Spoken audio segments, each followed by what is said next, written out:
What's wrong, Harrison? The intercom buzzed, and I was surprised to see my grandson Harrison standing there. It looked like he was coming back from school, as he was wearing his middle school uniform. Harrison had visited our house many times before and rang the intercom, but each time he would run away without saying anything. But that day, for some reason, he stood there motionless. When I looked into his eyes, I was sure he wanted to talk about something. "Come here and help Grandma harvest some vegetables," I said, opening the gate. Harrison quietly nodded and slowly stepped inside. For a while, as he started helping me with the farm work, Harrison remained silent. I waited, hoping he would open up to me on his own. After about 10 minutes, Harrison's face crumpled, and he began to shed large tears. "Why are you crying? Does something hurt?" I started to worry that he might have hurt himself and checked his arms and legs for any injuries. No, that's not it. I'm sorry. I couldn't tell the truth until now. I waited for Harrison to calm down and then gently encouraged him. "You've been wanting to say something, haven't you? Go ahead and tell me." "My name is Nancy, and I'm 65 years old. I used to work as a teller at the local bank. My husband, Jason, is 2 years older than me, and he was also a banker like me. Jason once told me, A bank is built on human connections. Your smile has a special way of putting people at ease, so this job suits you well. When I was still clueless about the world, Jason guided me as both a banker and a person, sometimes strictly, sometimes kindly.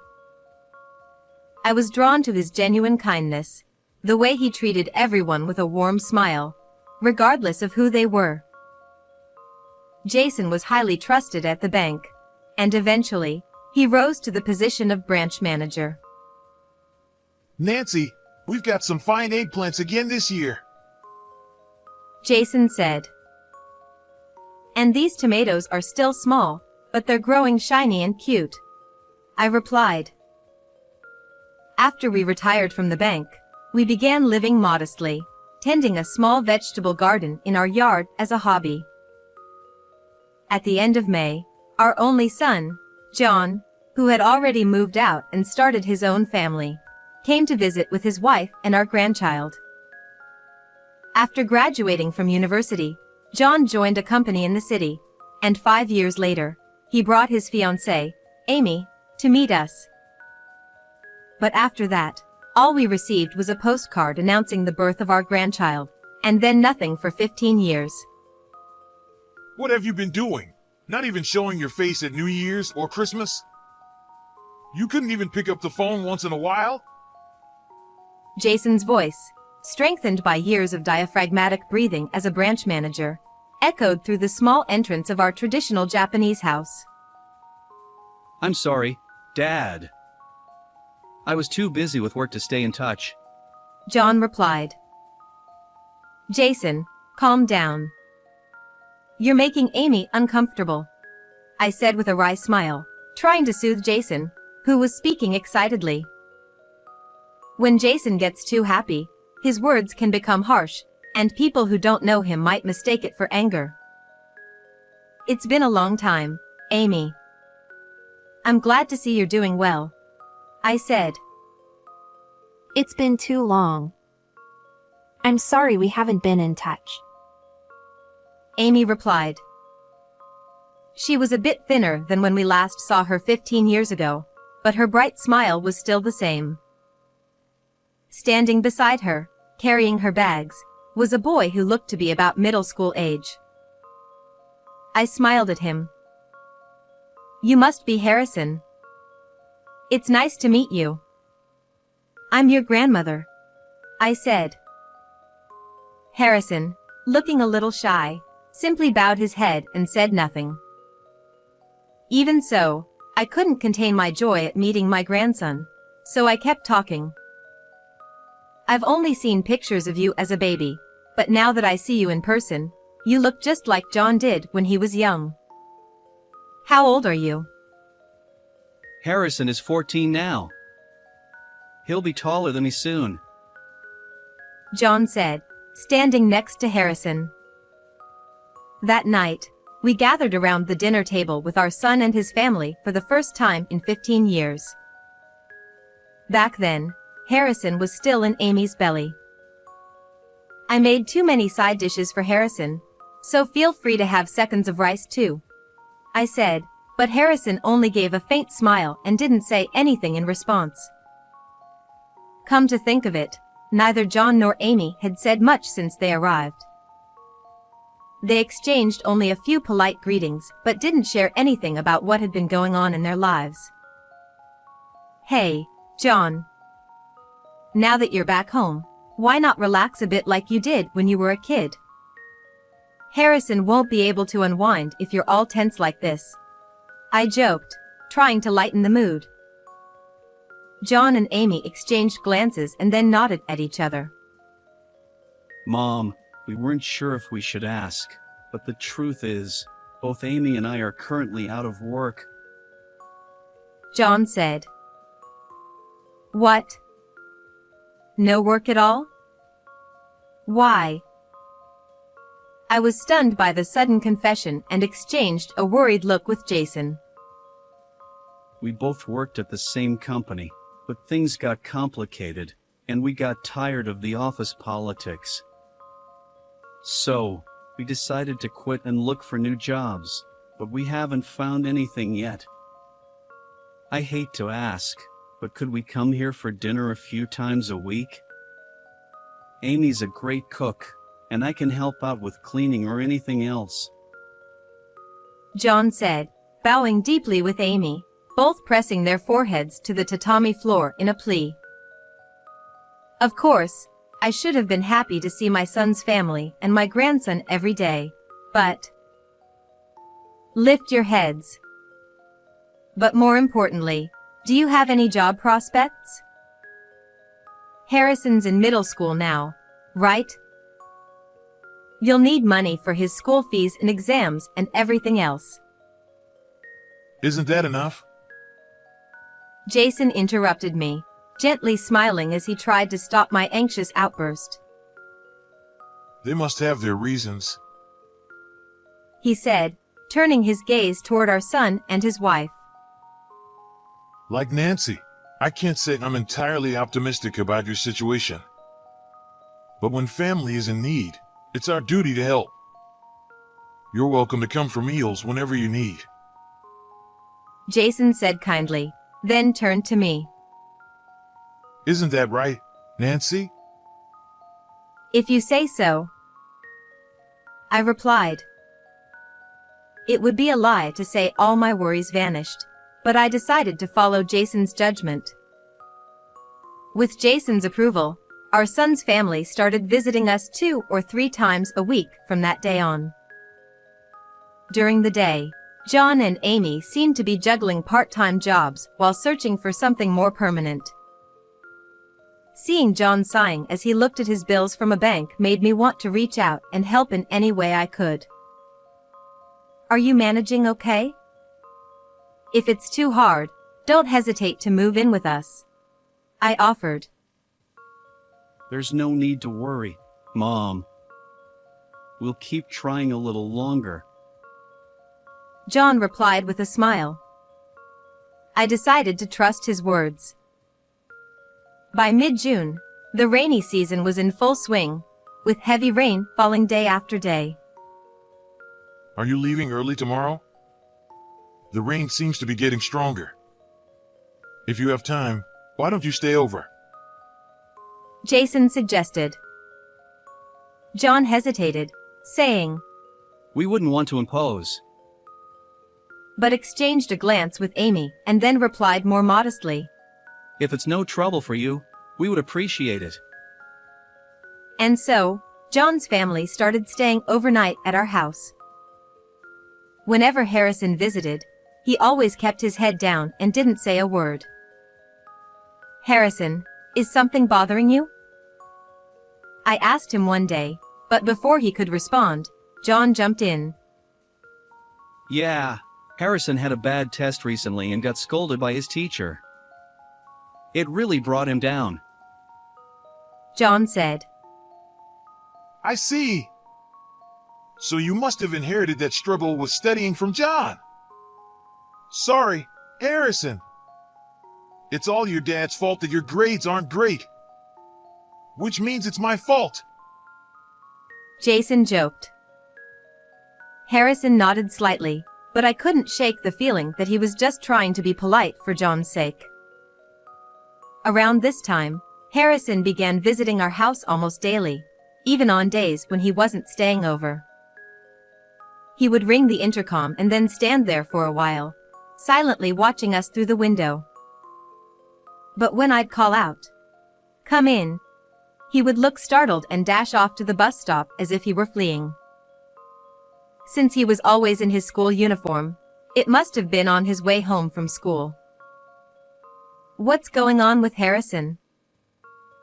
I asked Jason, concerned about his odd behavior. I don't think you need to worry too much. He's 14. It's not unusual for a kid that age to have a problem or two that they don't want to share with adults. Jason replied. That may be true, but even though I knew that was possible, I couldn't help but feel that Harrison's daily visits, even in the pouring rain, had some deeper significance. In early July, the rainy season took a brief break, leaving us with damp and muggy days. It was just past midnight when I suddenly woke up, alerted by a faint sound. It seemed like the sound of footsteps on the carpet coming from the living room, and I held my breath. Did I lock up properly? I kept replaying the memory in my mind.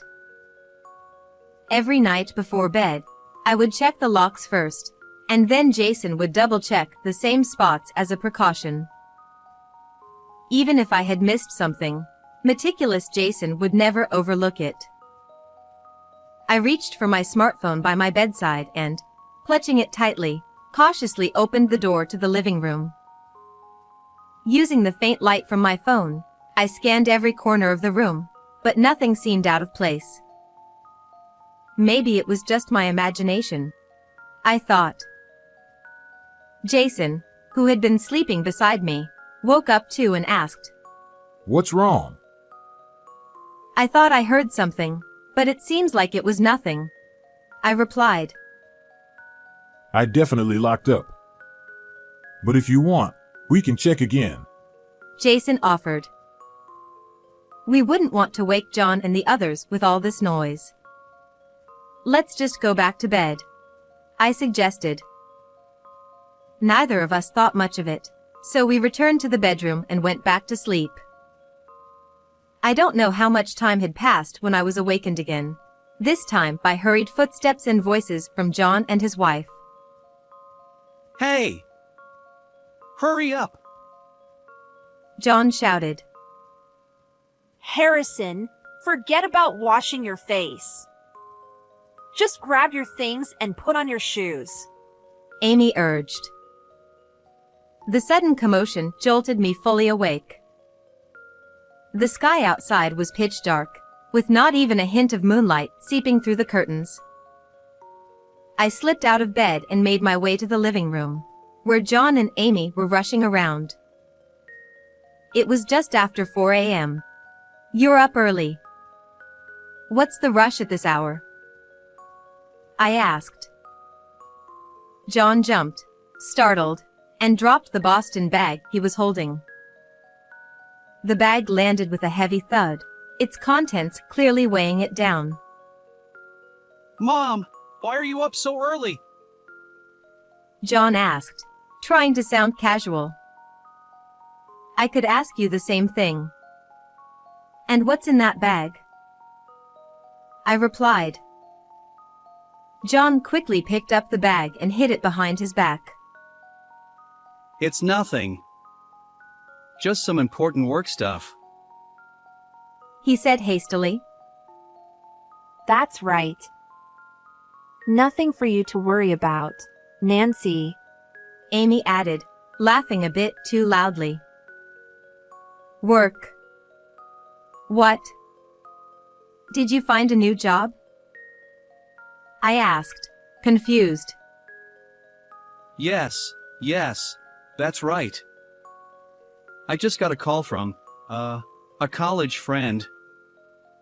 I need to head to the company right now. John stammered, with Amy nodding vigorously beside him. Well, congratulations. But isn't this a bit sudden? Won't you have breakfast first? I asked. There's a meeting first thing in the morning. It's a long drive, so we'll have to skip breakfast. John replied quickly.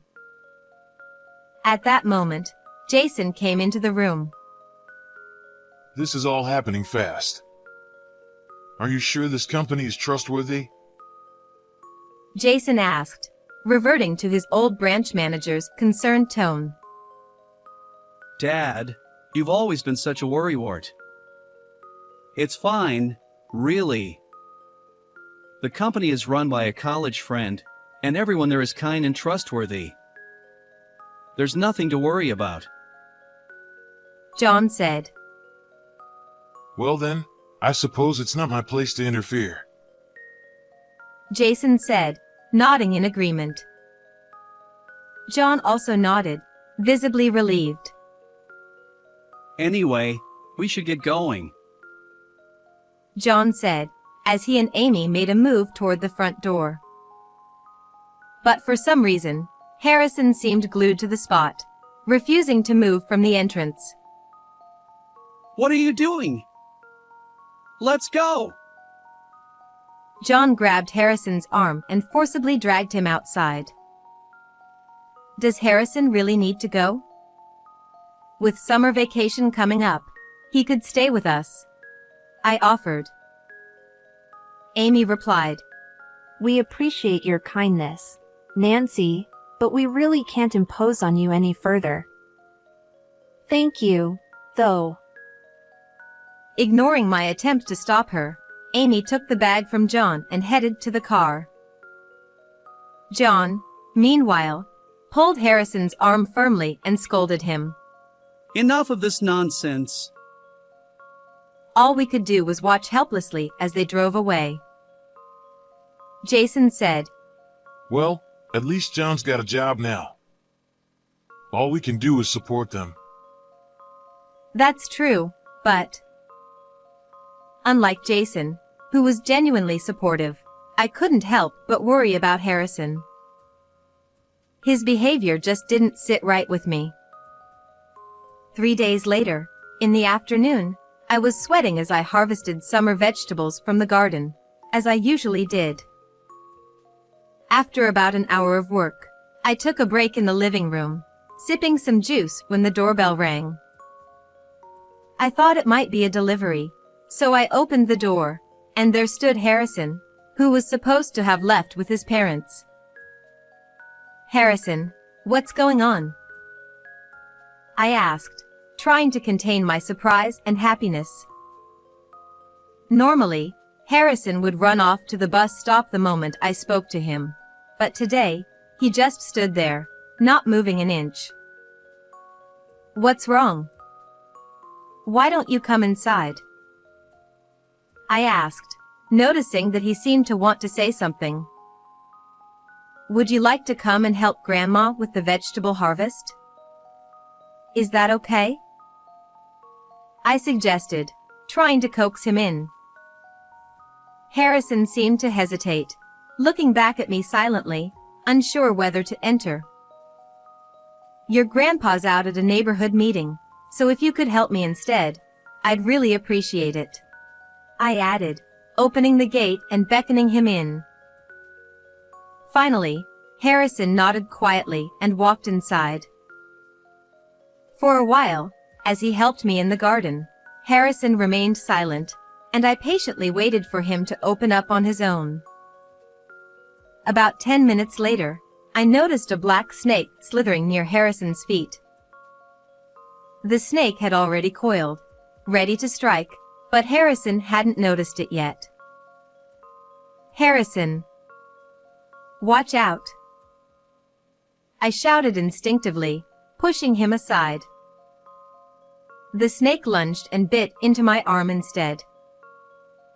Realizing what had happened, Harrison let out a small scream, but when he saw the snake biting me, he grabbed a nearby stick and chased the snake out of the yard, shouting, Get away from my grandma!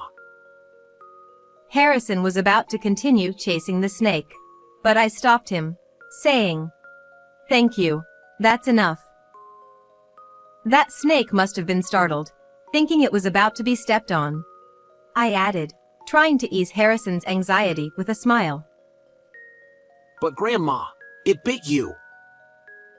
Harrison said, his voice filled with concern. "Don't worry, that snake isn't venomous. I'm fine," I reassured him. Suddenly, all the strength seemed to drain out of Harrison, and he collapsed to the ground. Why did you protect me? He asked, looking up at me with a puzzled expression. "Why would you even ask that?" I replied, equally curious. "You're my precious grandson. Of course I'd protect you." At that moment, Harrison's face crumpled, and he began to cry, tears streaming down his cheeks. "Why are you crying? Are you hurt somewhere?" I asked, worried that he might have been injured, and I checked his arms and legs for any signs of harm. No, that's not it. I'm sorry. I'm so sorry for not telling you the truth sooner. Harrison sobbed. I waited for him to calm down, then gently encouraged him.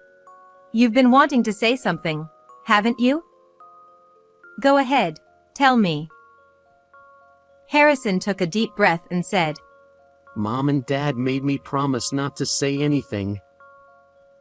Then, he slowly took off his shirt, revealing his back covered in bruises and scrapes. I was speechless, shocked by the sight before me.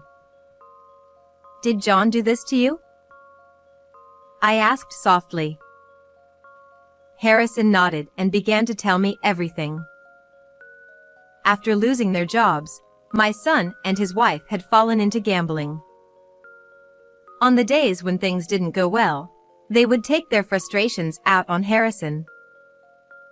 Harrison also revealed that the reason they had returned home was to get their hands on the gold bars Jason kept in a safe in the living room, a part of his savings for retirement. I overheard them talking about their plan. Harrison confessed. They threatened me, saying I'd regret it if I told you and Grandpa. Terrified by his father's threats, Harrison had been unable to tell us the truth and had been suffering alone all this time.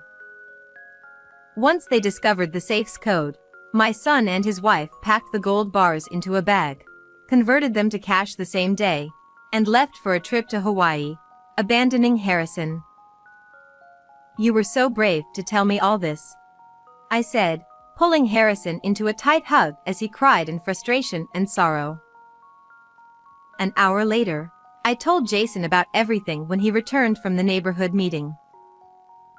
"I can't believe this." He said.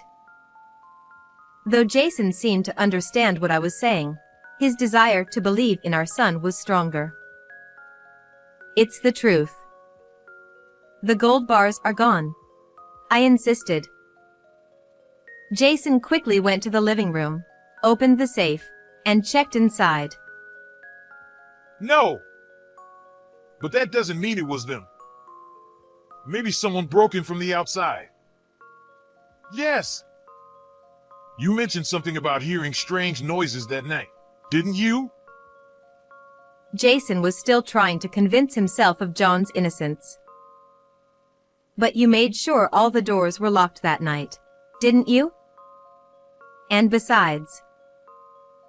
"What is it? Is there something else?" Jason asked, noticing my hesitation. I debated whether to show him, But then I made up my mind and showed Jason the video saved on Harrison's phone. His face contorted with a mix of sadness and anger as he watched the video. It clearly showed John and Amy sneaking into the living room at night, taking the gold bars out of the safe, and stuffing them into a Boston bag. I didn't want you to see this, but this is the reality, I said, holding Harrison close and appealing to Jason's heart. Harrison's back is covered with scars. He says John did this to him. Harrison knew about his parents' plan, but he was too terrified to speak up. Even today, he must have been scared.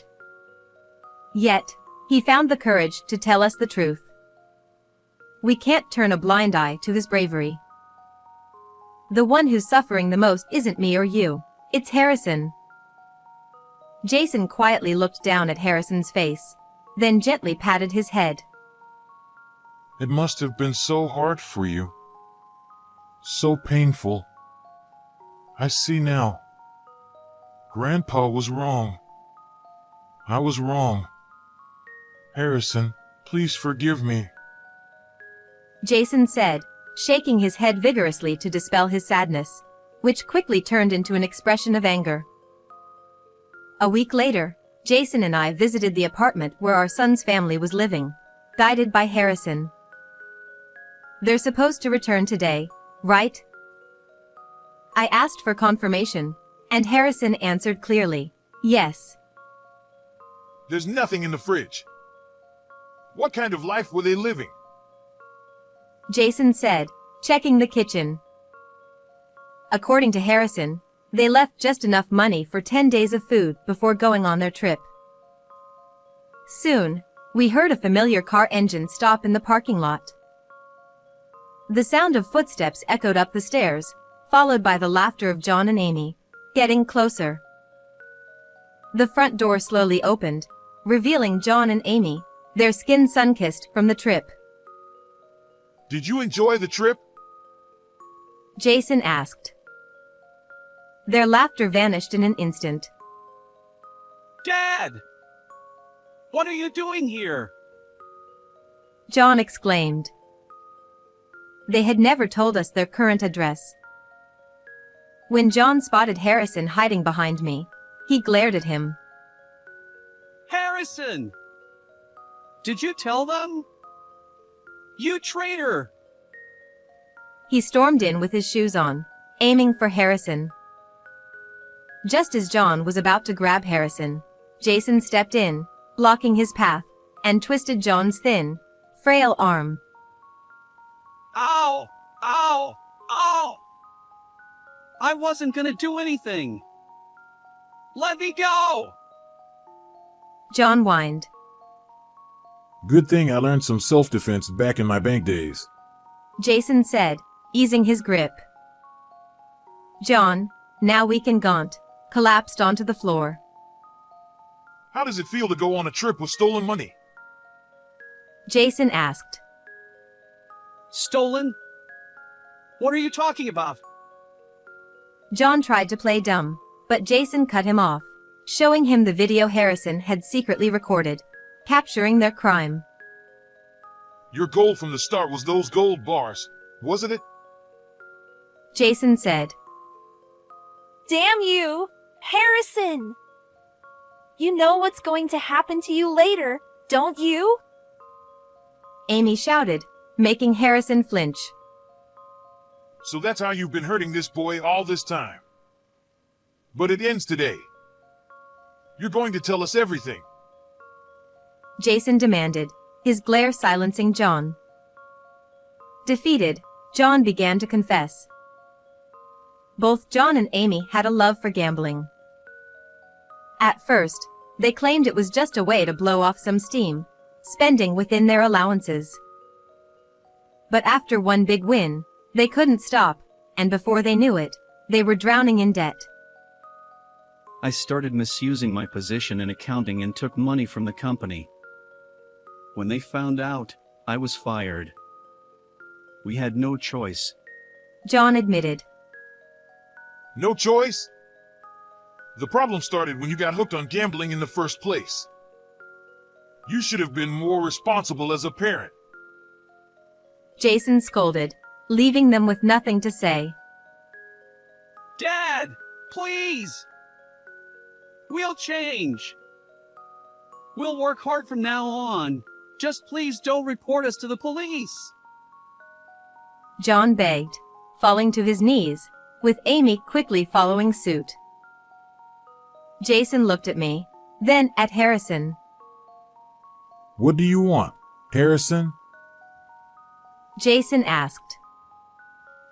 I don't want Mom and Dad to get arrested. I just want them to go back to being the kind parents they used to be. Harrison said, revealing his true feelings. Jason nodded with a smile. All right, but on one condition. You two will undergo treatment under the guidance of specialists to overcome your gambling addiction. Do you agree? We will. We'll do it. John replied, and Amy nodded in agreement, thanking Jason for his leniency. While our son and his wife were in a facility undergoing specialized treatment, Harrison stayed with us, and we took care of him. Although taking the bus to school took a bit longer, Harrison never complained. There are so many different sights to see now. I actually enjoy it more. He said. It seemed that the uneasy feelings he had towards his parents were gradually easing, and he was beginning to appreciate the small changes around him. Every day after school, Harrison would help out with the farm work. Isn't weeding boring? I asked him once. Harrison smiled and replied, Not at all. But isn't it hard for you to stay bent over like that, Grandma? He was always more concerned about me. During the summer break, Harrison visited a nearby scrapyard and collected some pieces of wood.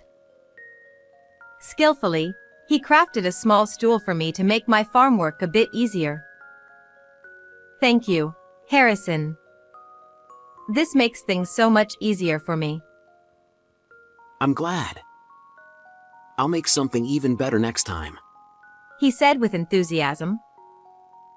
By the start of the new semester, Harrison was more energetic than ever. At dinner, he would eagerly share stories about his day at school. Can you believe people pay to experience farming now? When I told my friends that I help out on Grandma's farm, they were so jealous. He said with a smile. That's wonderful. You should bring your friends over sometime. I'll make my special summer vegetable curry for them, I offered. Awesome! But maybe we could skip the bitter melon? Harrison suggested, causing Jason to burst into laughter. What's this? Harrison's taste buds are still a bit childish, huh? Jason teased. I didn't say I hate it. I'll eat it, okay? Harrison retorted, pouting. They looked more like best friends than grandfather and grandson. Harrison, who used to rarely speak, was now openly expressing his thoughts with us, filling our home with laughter. Grandpa, thank you for always thinking of me. Harrison said seriously, which made Jason look away, a bit embarrassed. It was Nancy who saved you, not me. I'm just an old man who didn't notice anything. Jason replied. Harrison shook his head firmly. That's not true. You set the safes combination to my birthday, didn't you? I overheard Mom and Dad talking about it. Jason smiled softly. That's hardly something to be thanked for. You're our precious grandson. We couldn't see you for so long, but I never wanted to forget your birthday. Thank you, Grandpa. Harrison said again, his gratitude clear. We continued to receive daily letters of remorse and apology from our son and his wife at the facility. I found such comfort in the time I spent with Harrison that I sometimes wished it could last forever. But I knew that, in the end, he needed his parents, and one day he would return to them.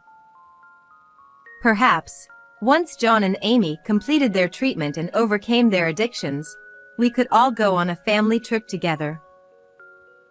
As I savored these irreplaceable moments of happiness, I held on to the hope that they would one day truly repent. How did you like today's story? Don't forget to subscribe to the channel. See you in the next video.